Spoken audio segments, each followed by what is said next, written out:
Hello, Parent Footprint listeners. We have something special for you today. This episode is a chance for you to hear about my revealing and heartfelt conversation with my cousin and my favorite murder co-host, Georgia Hardstark.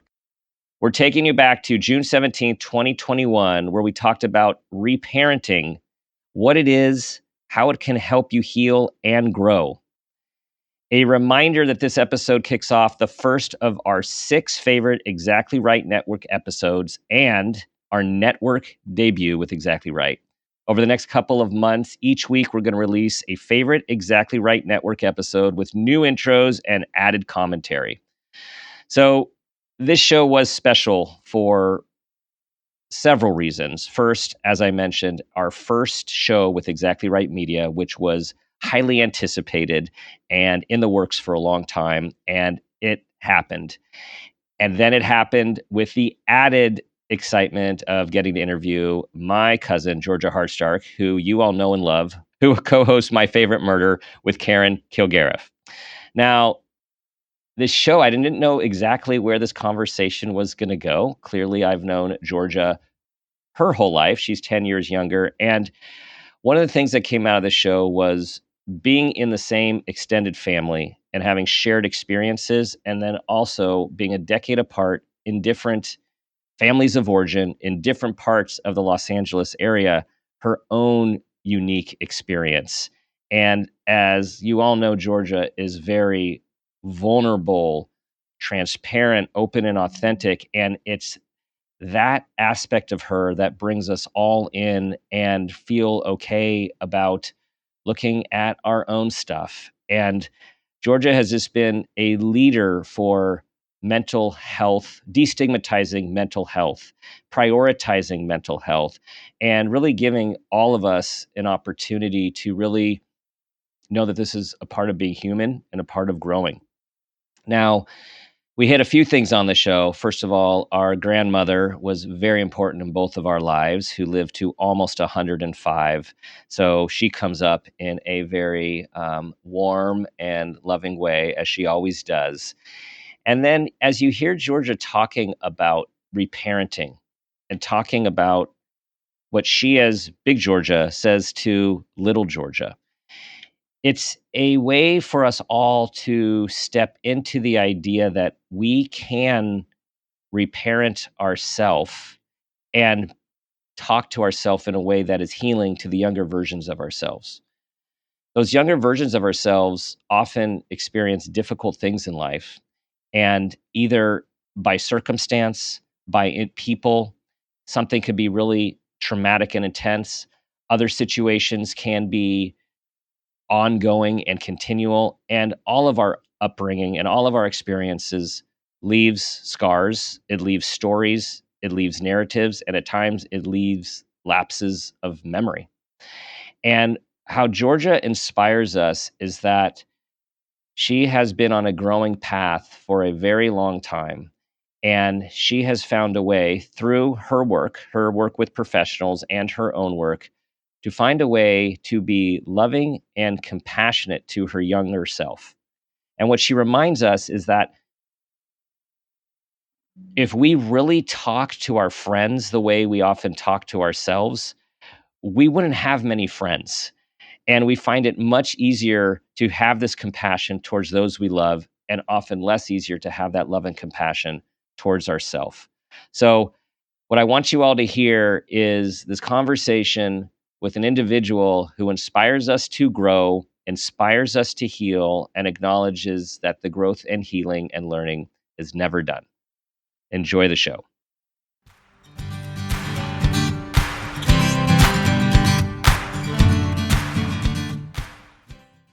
Be kind to your little self. Be kind to your younger self. And that, to me, just has taken away a lot of shame.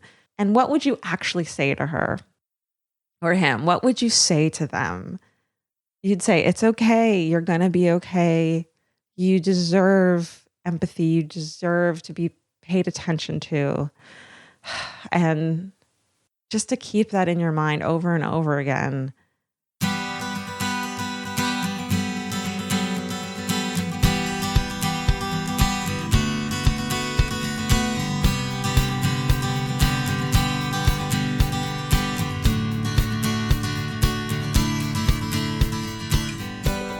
Welcome to Parent Footprint with Dr. Dan. I am Dr. Dan.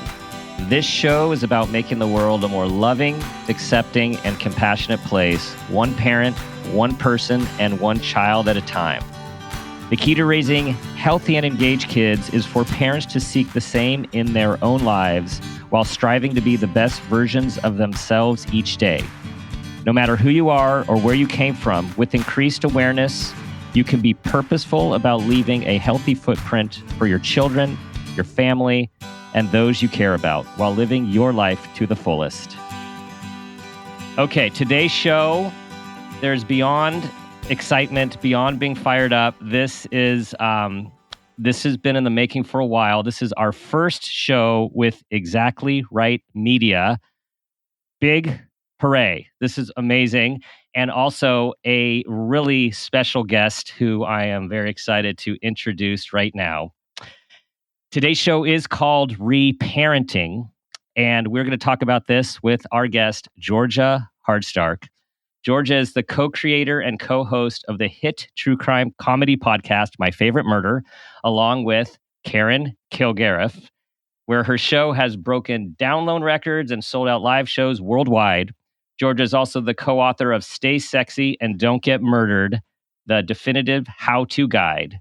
She's appeared on multiple cooking channels, written for Elle and Food Network Online, and was twice a guest narrator on Comedy Central's Drunk History. I highly suggest you watch those shows.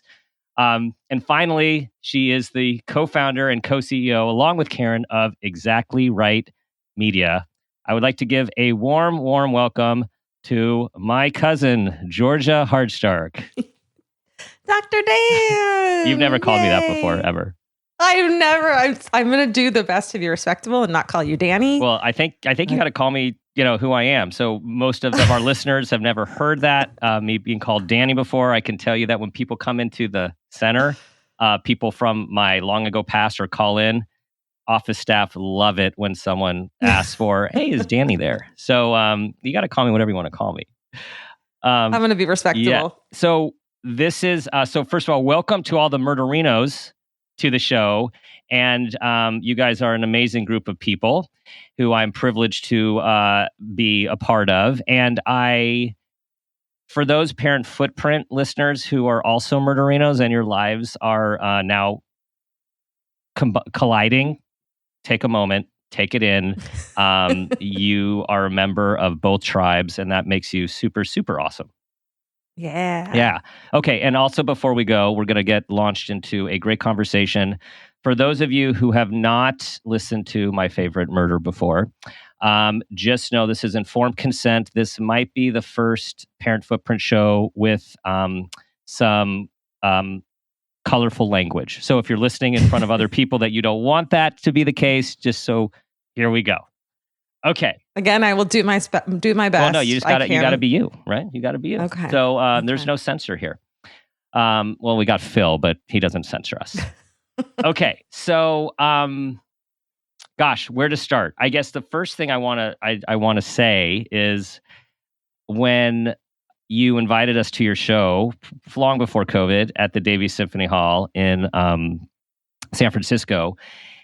I've only been outside that place. I've never been in that place, and it's a pretty amazing place. And then going into the auditorium and seeing the people, just for you and Karen, the people like love you in a way that is like just there's such this heartfelt connection between you guys and the Murderinos. And the show was awesome, but seeing the just the relationship and seeing you up there and seeing people screaming and on their feet, I just have to say, I was so taken, and I hope this sounds right, but I was so proud. Like, I was so proud of you and of Karen and what you guys have created.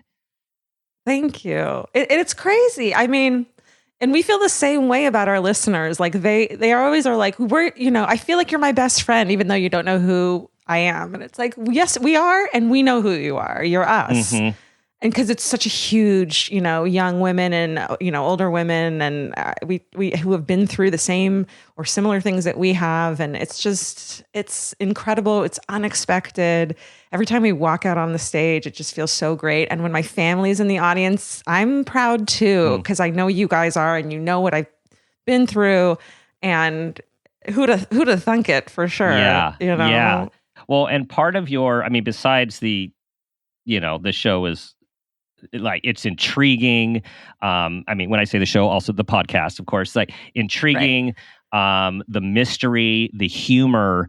So of course people are connected on having that same interest and that same intrigue, and it's you guys, the secret sauce is that you guys are so open and authentic with who you are, where you've been, and such advocates for mental health and healing and wellness and lack of reducing stigma of all of that stuff, which is why, of course, we're doing this together and why we're so excited to be part of your and Karen's network and Exactly Right Media, is to be able to be part of this really important discussion for people to feel okay being who they are wherever they are on their journey.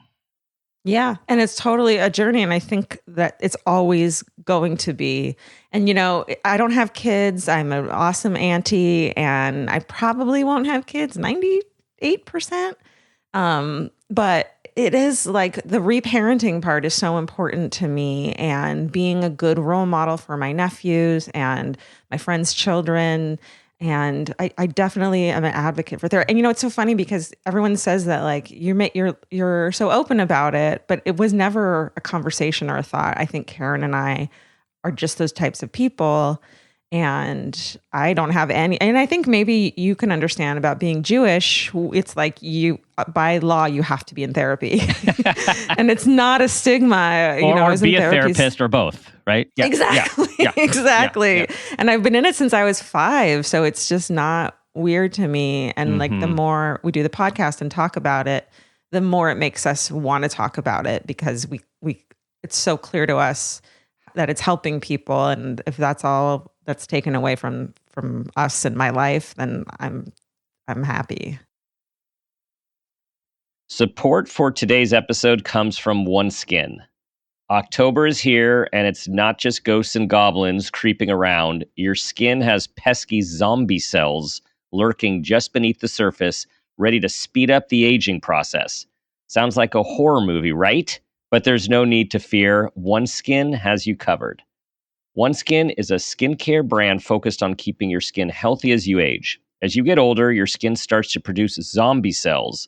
These cells stop working properly and even make the healthy cells around them less effective. OneSkin's unique OS1 peptide helps your skin cells repair damage and even reverses the signs of aging from the inside out. Their products don't just treat the surface, they work at a cellular level to help your skin stay strong, hydrated, and youthful. OneSkin isn't just about looking perfect. It's about giving your skin the support it needs to stay healthy and strong, no matter your age. Now, you all know I've been using OneSkin products for some time now, both the face topical supplement and the eye topical supplement. And I can honestly say, I look forward to the way it makes me feel, and I am getting positive feedback about my softer, shinier, glowing skin, especially from the PF team. That is true, people. OneSkin is the world's first skin longevity company. By focusing on the cellular aspects of aging, OneSkin keeps your skin looking and acting younger for longer. OneSkin is the world's first skin longevity company. By focusing on the cellular aspects of aging, OneSkin keeps your skin looking and acting younger for longer. Get started today with 15% off using code FOOTPRINT at oneskin.co. That's 15% off oneskin.co with code FOOTPRINT. After you purchase, they'll ask where you heard about them. Please support our show and tell them we sent you. Was it scary to first share, or was it more like it just happened because you are a really open, authentic person? Yeah, it was never scary. I mean, there's some parts of it that, and in the book, I had to really open up because it's a memoir. Mhm. We want to talk about our lives. And Karen and I, oh, there it is. Stay sexy and don't get murdered. And we're actually writing a new one. We just got to announce it. Oh, nice. But yeah, it's a memoir, and you don't want to tell the same stories you've told on the podcast. And so you have to be really vulnerable. And there are stories that I'm like, well, how will people react to this? But it's only been positive. And the people who are negative about it don't matter to me. So I feel like the more I share, the more rewards I get. And not reward, like more rewarding it is in my life. And that has just made it. And then every time I learn something in therapy, I get excited and I want to share it. And it's like, did you guys know that you can be a gray rock and let things slide off of you? It's crazy. So it's always been exciting. Yeah. And so being a seasoned consumer of therapy, a client, there are an array of different types of therapists, and just like any people, and an array of different approaches, and also depending on people's ages. How would you say that your experience of therapy or counseling has been as you've been child, adolescent, young adult, maturing adult? I mean, it's always the ones that I've stuck with, the therapist I've stuck with, it's always remained the same thing, which is a safe place to be me and to learn about myself. I still remember my first therapist that really helped me as a kid. Her name was Irma. And at first she just wanted like do the things of like, let's play games. And then she learned, like, now I understand that that's a way to learn about me and ask the right questions, and it's casual. But I think I was such a precocious little kid that I was like, can I lay down on your couch? And I thought it was like supposed to be like Freud. Now I'd seen in movies. Totally. Yeah. And then I just wanted to cry, which I really didn't have an outlet to do at home.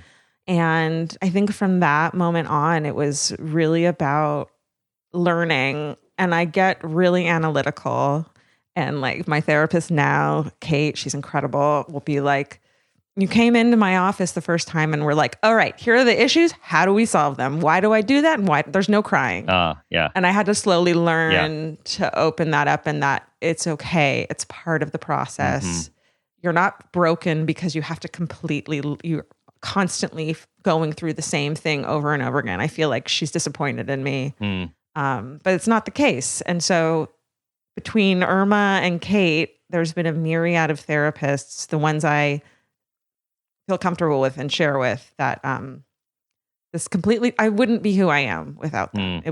My life would not have so many gifts, and I wouldn't have found an incredible, awesome husband, and I wouldn't have the confidence. I mean, I was in deep therapy when I started My Favorite Murder, and it wouldn't have happened without Kim, my therapist at the time.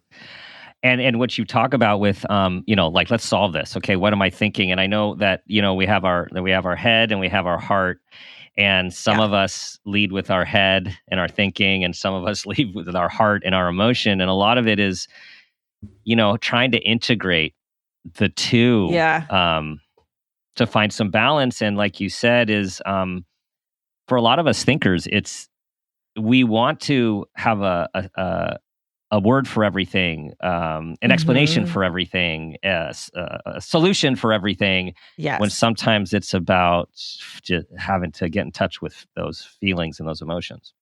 Yeah, in the beginning, she was like begging me to scream into a pillow when I was alone. Good old primal screaming therapy. Yeah.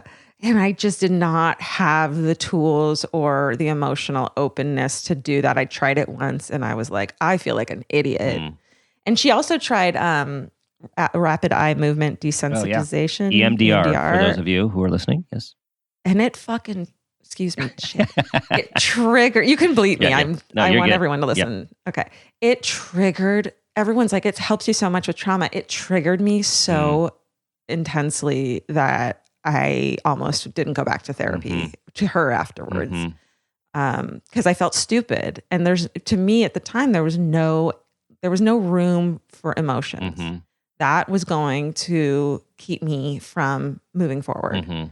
And it's really taken me a year to get to the emotional part. And now I'm just scratching the surface of it. Mm-hmm. And she's taken a year to get me or to help me stop drinking, which is now a huge part of it. And it's terrifying because there are all the emotions. Yeah. There they right are. And I can't pour a shot of vodka on them. And I don't love it. It's not. So I saw you post about that. Are you actually in the throes of not drinking, or you're still in what we call contemplation, pre-contemplation, like you're getting ready to do it? I was in pre-contemplation. I'm in current contemplation doing it. And I'm on antabuse, which is that medication. I'm a big advocate for those who need pharmaceuticals in addition to therapy. But it's what took me to stop drinking is that I'm going to get physically very ill if I drink. And it just took the alcohol out of the equation for now. And that's what I had to do. And I'm fine with it. Yeah. So you've been doing that. Yeah, it's been like almost 2 months. Congratulations. That's hard. I mean, that's a commitment. And I don't know. It is, and I don't know if I'm going to do it forever. I might, go a while and then change my relationship with alcohol, ideally. But who the freak knows? So, do you feel different besides maybe sleeping better and some of those other things, and waking up feeling a little bit like what is the difference that you experience without alcohol? Really, I have to feel it all. And I didn't realize how much I was numbing out and dissociating, which is a big thing of mine, is dissociating from, I always thought it was just me being a daydreamer and having an active imagination. Which you have really both of those things as well. I do. And I appreciate those things about myself. Thank you for noticing. But yeah, it's taken that out of the equation, and it's been really hard, and being vulnerable feels gross and terrible and hard, and I'm glad it's during the pandemic because I don't have to go to parties and feel awkward and go out to bars. But I'm learning and it feels good. With you talk about medicine, which you again post about, which is so helpful to so many people to see these little color pills and what's your favorite and what does it do for you? Again, like the normalizing. I wanted, before I talk about medicine, what I was curious about is there's a debate. Like, I've always struggled with the labels as someone who is responsible, like having the quote power to give people labels on an everyday basis, mental health labels. And I've seen, and I've gone through so many iterations personally and professionally with this is, sometimes, I mean, the field of psychiatry and psychology and how we're trained is often so pathology based and though what's wrong with you, which it makes sense if you think about it, comes out of medicine, and medicine's about identifying a pathology and then fixing it or treating it. And then there is the I've also experienced personally and professionally how a label can help make people make sense of themselves in a way where there's kindness and compassion instead of all the self-criticism and feeling of broken and damaged. So I'm wondering, what was your experience of getting labels, and what do they do for you? I've had them all, and I've come to a place where I kind of understand the ones I have, and truly. And it is so helpful, and people get so scared of like, oh my God, they labeled me with anxiety, or they labeled me with PTSD or bipolar, and they get freaked out. But I totally agree with you that it's a starting point. And it doesn't mean you're broken. It means you have now tools in front of you to take care of it. And honestly, I think about being a little kid and wishing I had been diagnosed with what I think I clearly had. And of course, we all diagnose ourselves, but who knows, with ADHD, which shows up so differently now, we know, in girls and women. And so there was no chance of that being done for me. But I think my schooling and my education it would have changed everything. I thought I was stupid. I didn't get good grades, even though now I look back and I was smart. So even that little thing, and if someone's children get diagnosed with that, it's a good place to start. And then there's this quote that it gets attributed to me, but it's absolutely not mine. That it says, "If you can't make your own serotonin, store-bought is fine," which I love. Yeah. Which is like, it runs in my family. I cannot create, for whatever reason, nature and nurture the same chemicals that other people can. Mm-hmm. And that's okay.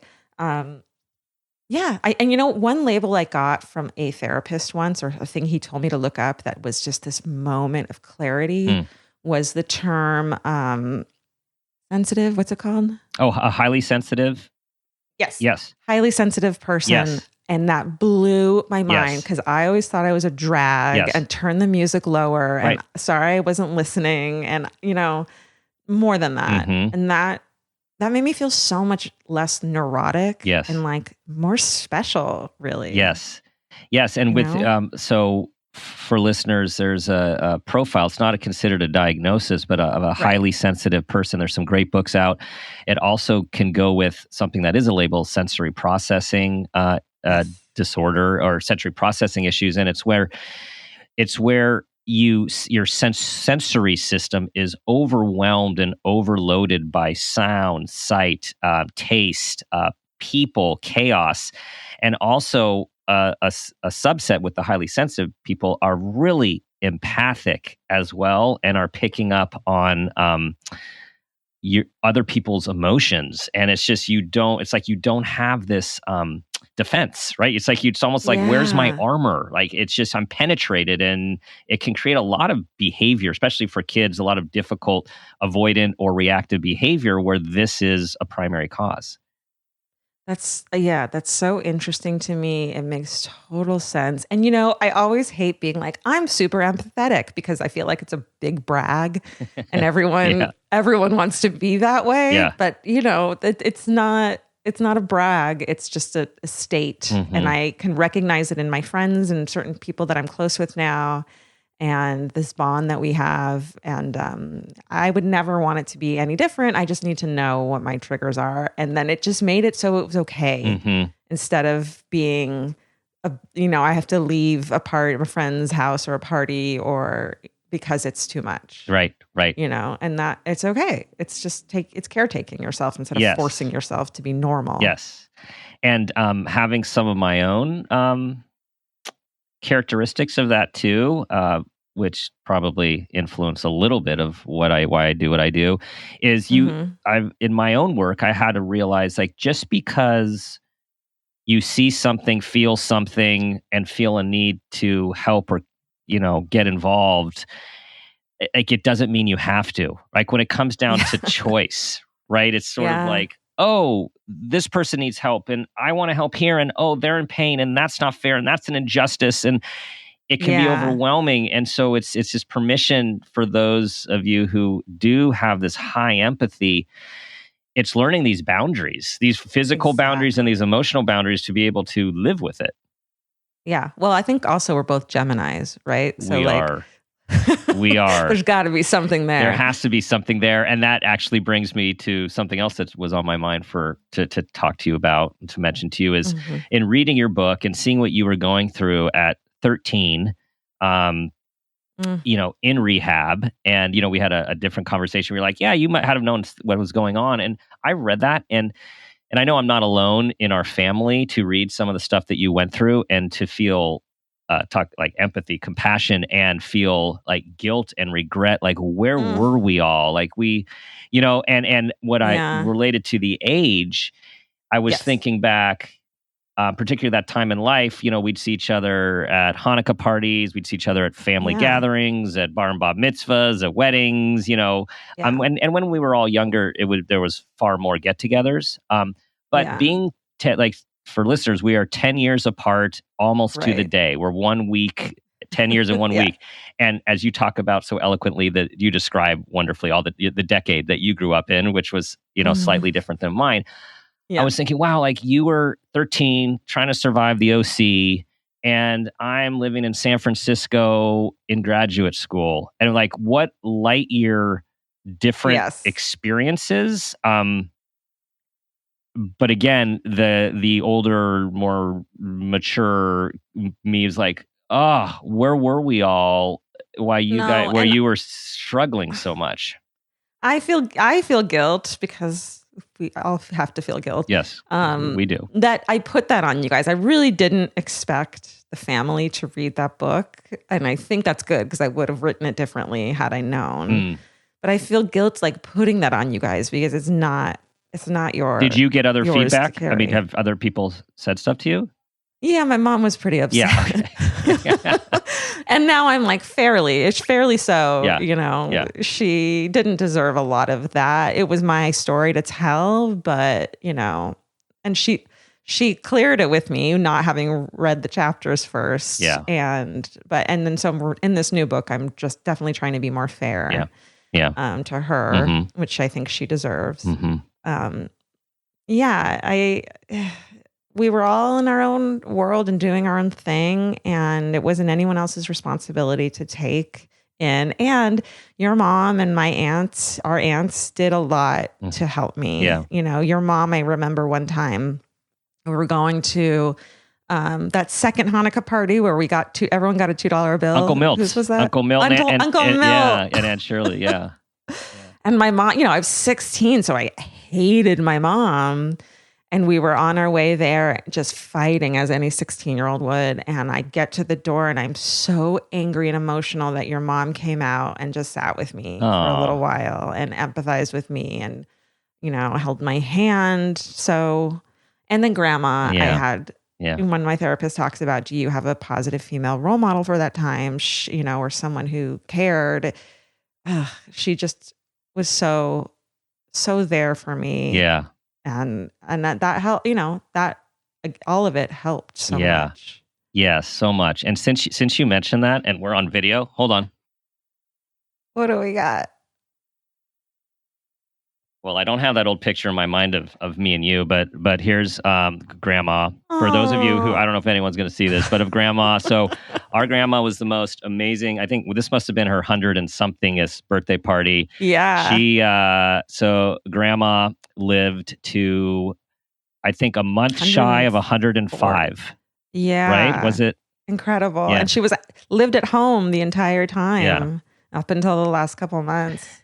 Yeah, so the matriarch, the glue, and the I know with all of us 10 cousins is like such a important part of our heart. And as we always talk about, she had that amazing ability to make everyone, like her own kids, her kid's spouse, cousin spouse, like everyone thought they were like the most special person to her. I'm so glad Vince got to meet her, and every single time she'd see him, this is what she'd say: "Oh, you're so tall," which I think he loved every single time. It was so sweet. Oh, she's still with us always. I gave her a little bit of a New York accent there, which she didn't have. But she had little old Russian. Old timey. Yeah. Exactly.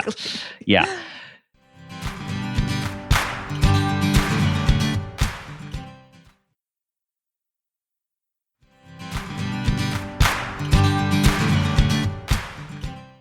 So the idea of reparenting, tell us what this means to you and what this process has been like for you.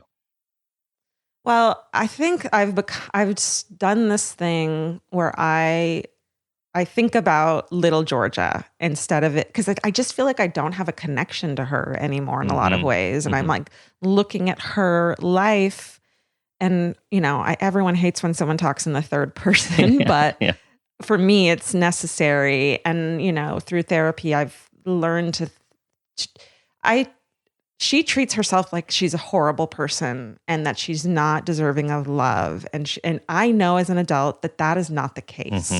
That she's smart and kind and deserving of love. And so I'm trying, and I don't even know if this is the right way to do it. This is kind of like little things I've picked up on through the myriad of self-help books I've read and the years and years of therapy I've had, that I'm the only one now who can convince her, and thus the voice that's in my head that is still from childhood.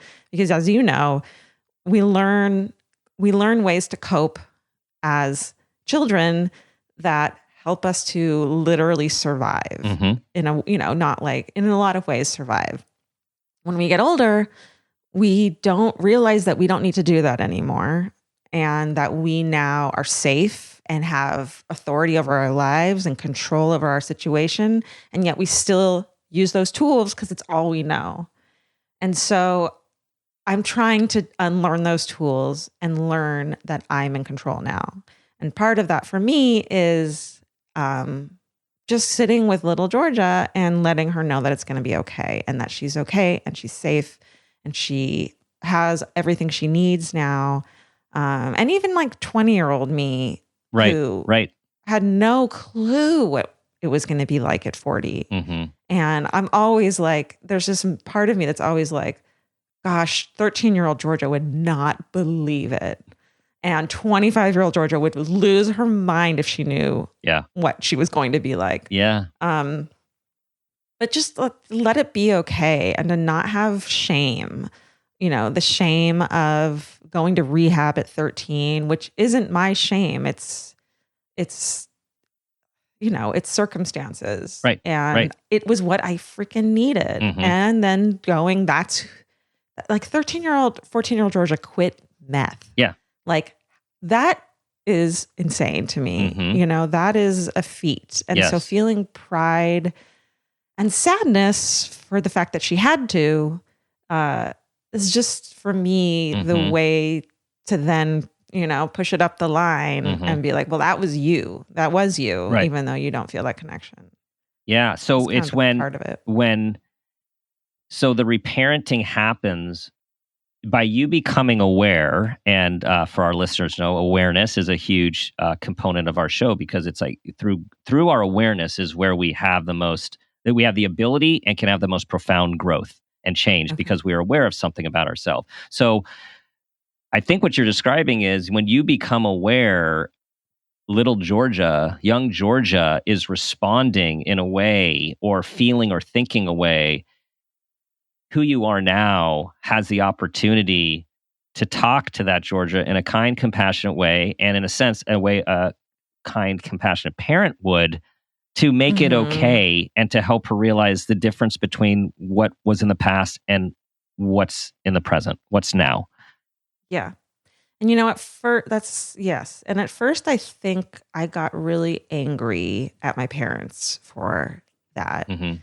And so my mom and I have had a really strained relationship for a lot of years, and I've been really angry.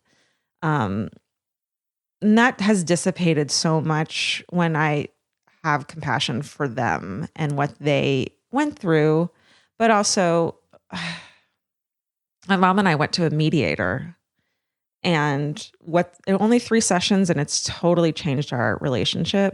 What that I think more than anything, what that taught me, she learned some things that were upsetting me, but really didn't come down to like, you did this and you did that and apologize for this. What it came down to is that she was showing up, and that's really hard to do, to show up to be essentially berated by your daughter, which isn't what I did. And we had an incredible mediator, so that was great.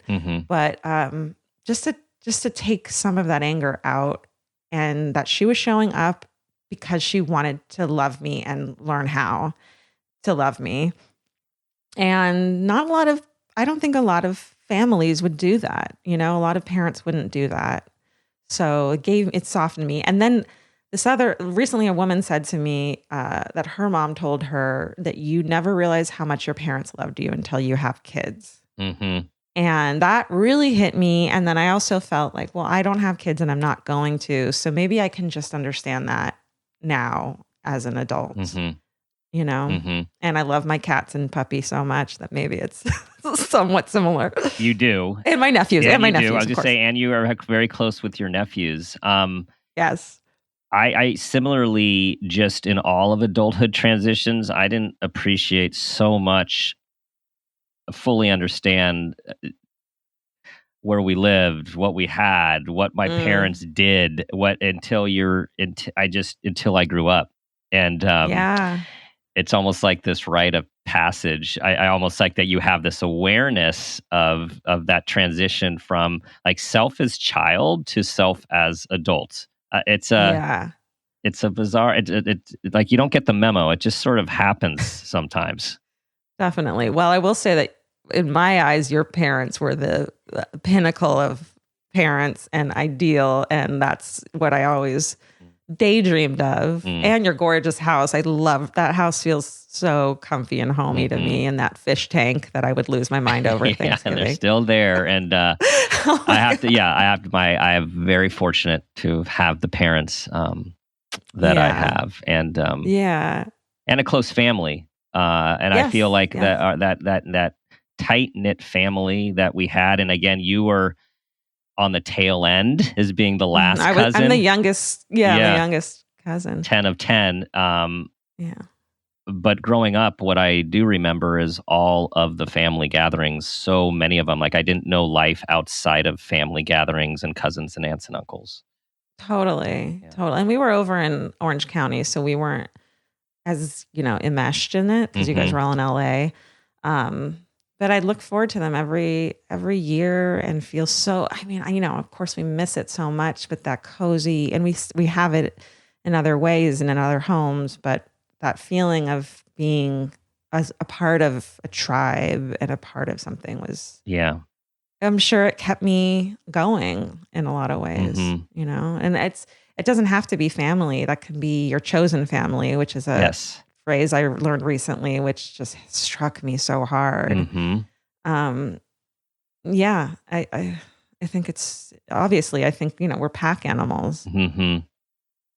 So through all your work and as you're doing this reparenting, what are some, I know you've learned a lot about yourself. Like, what are the things that stand out to you, even if they're more recent enlightenments and awarenesses about like who you are and like what makes you tick? There's a word that I immediately thought of, that I always think of. So like, I am a disaster daydreamer. And the minute Vince walks out the door, I'm catastrophizing, and I can't live without him. And if something happened, and I'm thinking, I used to obsess about it, and it was debilitating. And I'm waiting for the thing to happen, for the shoe to drop. I'm never appreciating what I have right now and how great things are right now, because I'm waiting for that to destroy me.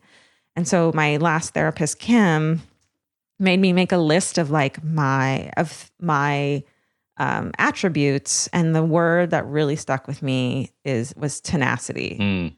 And she taught me that I've already survived a lot of those things and gotten to a really good place in them. And when those other things come, as they inevitably will, maybe not the way I picture them or see them, I can survive them because I have tenacity. They'll break me and change me, and I will grow and thrive despite them, or because of them. Right. And that like has fueled me so much through the past couple of years. And so she took her own life a couple of years ago. Oh no. I know. I don't know if that's too dark for this. No, but it's real. It's stuck with me, and because she's the one who said it, has just made it mean so much more to me. And and I'm tenacious, and I am a fighter. I always worry I don't stand up for myself. And last night my dad said to me, "Well, you stand up for yourself more than anyone I know. You're like your mom." And I was like, "Oh, that's how you see me? Okay. Like, if you see me that way, then maybe I am, Well, and that's how, I especially the, again, I would say who you are is who you are. What you post is who you are. And you're always taking a stand for justice, right? And empowerment for women, for any marginalized individual or group. So do you not see that as assertive and tenacious, or do you see that as like, I just have to do that? Like how could you not? Yeah. Yes, exactly. I am privileged in so many ways. And that is something that I need to use. It's a superpower that I need to use for good and not evil. And it's the literal least I can do, and the literal, it's literally my job as an empathetic human to try to pass that on and to ignore the mean people who think I'm an asshole for it or think I'm too political or loud. Mm-hmm. It's my duty as a human being to make sure that everyone has the same chances that I had, Mm-hmm. Even though some of those were screwed up. I can pass that on, and that's the least I can do. So part of reparenting and being a healthy person is caring for oneself. And we know that for a lot of people, it takes them a long time to feel worthy of caring for oneself. And I was wondering if you could share with us, like, how do you parent yourself in a nurturing way? What is your self-care? Well, I'm learning that self-care isn't taking a bubble bath. I mean, that's where it starts. Yeah. And it isn't getting a massage every couple of months. Those aren't bad things. No, those are great things. Yeah. And whatever yours is, that's a great place to start, because I think the bigger things and the bigger pictures in life are hard to do. And so the first steps are so necessary. But I think mine is just, and this is such a work in progress and always will be, but not bullying myself. My default voice in my head is that, excuse my language, you're a piece of shit. You suck. You're not doing enough. Mm-hmm. Your friends hate you. They're doing you a favor by hanging out with you. Vince is going to leave you. Mm-hmm. It's all the negative. And I never even noticed. I thought that was good for me and fueling me to move forward and to be more aware. But really it was making me never joyful. I never felt joy. And that voice is still there. And now I just respond to it with the real me who likes herself, who loves herself, who just, who has come so far. And it's someday that voice will be the only one. Mm-hmm. I hope. But I have a mantra of when that voice comes in, the negative voice of it's okay, everything's fine. And slowly it becomes, shut up, Right. I think I put a face on that voice, which is the girl who bullied me horrifically in elementary school, that little brat, Amy, and pantsed me in front of my entire class. She was a terrible person, and I told her so on Facebook recently. And that's her. And why am I still letting her in my life? You know, I escaped her. Why am I still letting her? And I think that the response to get away from her was the drugs and the bad behavior to show that I was a badass and you couldn't hit me anymore. And I did. And so instead of punching her right in the face, which I kind of wish I had done, bullying is bad, but sometimes swift punch to the face works. No, I'm sorry. I shouldn't say that. But I turned it inward. Yeah. And I'm trying to unlearn that. I'm trying to unlearn that. Yeah. And so it's important, everyone, what Georgia is saying here is a lot of times when we talk about self-care, it is like bubble baths, massages, walks, yoga, mindfulness, meditation, reading, talking to friends. I mean, these are all very important traditional self-care. Did you say breathing? Yeah. Reading. Reading. You're big. You're big on reading, right? Oh, reading. I thought you said breeding. Oh, no, not breeding. Maybe not so much. Reading. Yes. Okay. Reading. Yes. I love reading. Yeah. Reading. Okay. You're a reader. But what you're talking about talk about reparenting and self-care is being kind and accepting to yourself, caring, truly caring for yourself. Yeah. Because you put so many, you do it for so many other people. If your friends talked to themselves the way you talk to them yourself, or if you talk to if someone else talked to your friends or my friend or my husband the way I talk to myself, I would go ballistic. Yeah. It's not okay. And I heard there's this other podcast I love called The Cure for Chronic Pain.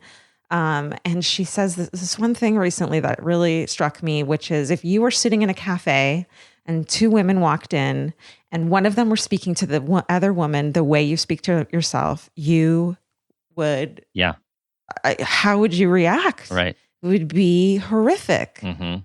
And so I keep picturing that when I picture myself. Mm-hmm. And it's changed my thinking a lot. Nice. Sorry to bring up another podcast Oh, on this. you could bring. one. This is what you do. Is you're so you and Karen are so wonderful about supporting anyone's work that has helped you. So it's it's great. You would love her. You should have her. Okay, so what do you want your listeners, the Murderinos, everyone listening to the show, like, what do you want them to feel about themselves and to think about themselves? Like, what do you want for them? Well, the first word that comes to mind is badass, Mhm. because we are. It's these mostly women, and the things that they do for each other and for the greater good are so admirable. They do it in our name, so we get the credit, Mhm. but we're just the gatekeepers. Mhm. Happily, we're both like control freaks who love attention. But I think that the thing that I do and that I think would really help a lot of people is just to be kind to your little self, be kind to your younger self, and that be kind to little Georgia. Yeah. And that to me just has taken away a lot of shame. And then you feel shame and guilt because you treat her badly and you're mean to her. Right. And so it's just this ugly cycle. Self-perpetuating. Yeah. Yeah. And so just to pull that circle and unwind that circle and just treat yourself. You would never say the things you say to yourself to a little kid. Never. Can you imagine? Never. My little nephew Joe being like, God, you suck at that. Yeah. And you're terrible. Yeah, loser. And why are you this? You're a loser. Right. And you'll never blah, blah. Yeah. Just picture that. Yeah. And picture little you. And what would you actually say to her? Yeah. Yeah. Or him? What would you say to them? Yeah. You'd say, it's okay. You're going to be okay. You deserve empathy. You deserve to be paid attention to. And just to keep that in your mind over and over again. Yeah. It'll help. Yes. For everyone who can't see George's face, which I can, when you said that, when you said that, like there's such joy expression on your face when you get into that place, right? That realization of like, gosh, like this is how I should treat myself, right? And you all should treat yourselves.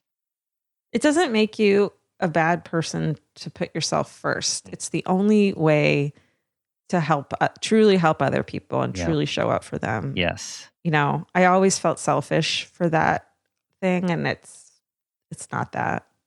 No. Right? It's not selfish. And again, it's actually key to a premise of this show, which is to raise healthy people, to raise the next generation with health. We have to be healthy ourselves and focus on our own health, self-care, and live life to the fullest, because that's how we raise health. They see us. We're better able to show up for them.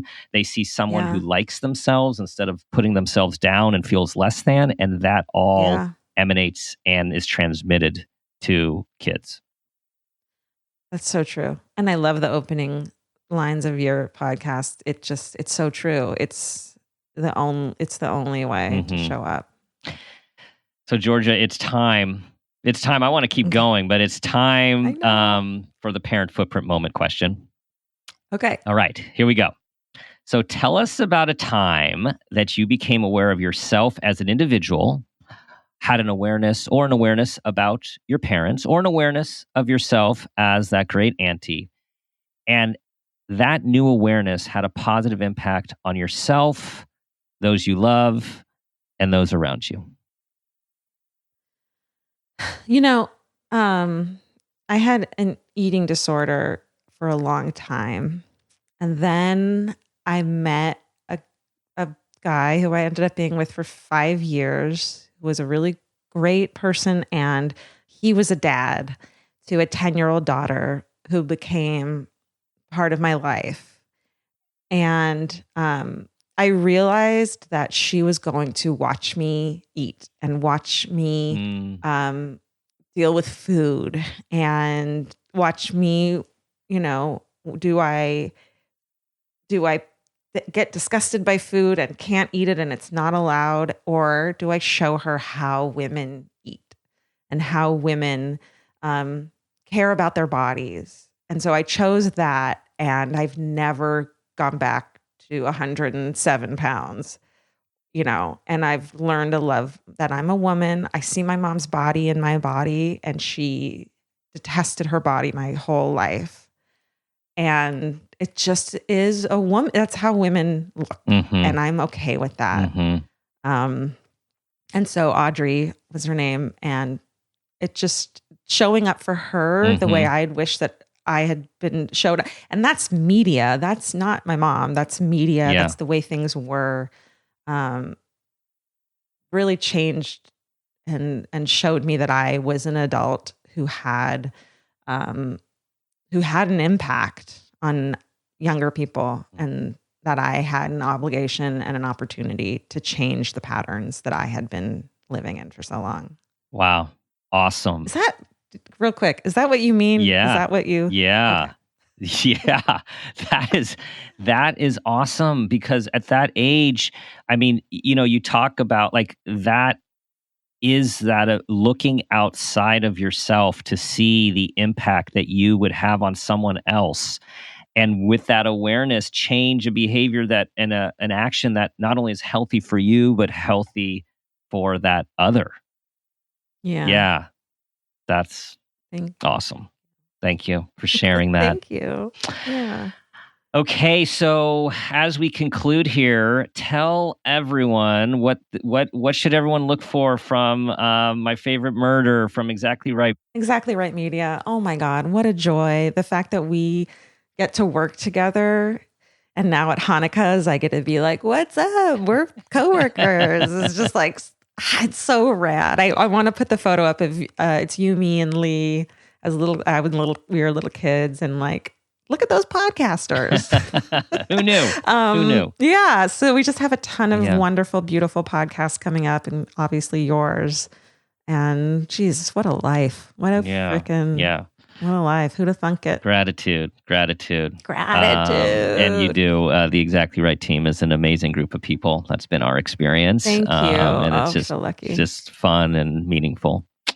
Thank you. Welcome to the family. Thank we you. have great parties Thank once you. the pandemic's over. Glad to be part of it. And for the pandemic to be over. We see light at the end of this tunnel. Oh my God. Thank you, Georgia. It's a great conversation. Hopefully the first of many. And thank you, Dr. Dan. Appreciate all that you do, that Karen does. Thank you, Exactly Right Media, for welcoming us to the family. And for those of you listening, tell others about this episode. I'm sure you're going to want to share it. Let's get the word out about mental health, about wellness, about healing, about being human, about reparenting ourselves. It's like, it's never, ever, ever too late to have the life you want to have. It takes courage. And you have... Yeah. Oh, I'm sorry. No, go ahead. Go. No. Go. You were doing it. You were going great. No, just that it's never too late to do it. It takes courage, as you're talking about it. You got to dig deep. It takes courage. You need support, but it's there for you. Yeah. And you have how many? Hundreds of... Yeah, a little over 100, 110, in the bank. 115. So yeah. Yeah, we'll have all those up there. So it's just, what you're doing is beautiful. And I'm proud to be your cousin. Oh, feeling is mutual. Thank you, Georgia. Thanks. All right, everyone, that concludes the show. And you know what I'm going to say to you as we leave today. Think about the guiding question I ask myself every day. What footprint do you want to leave?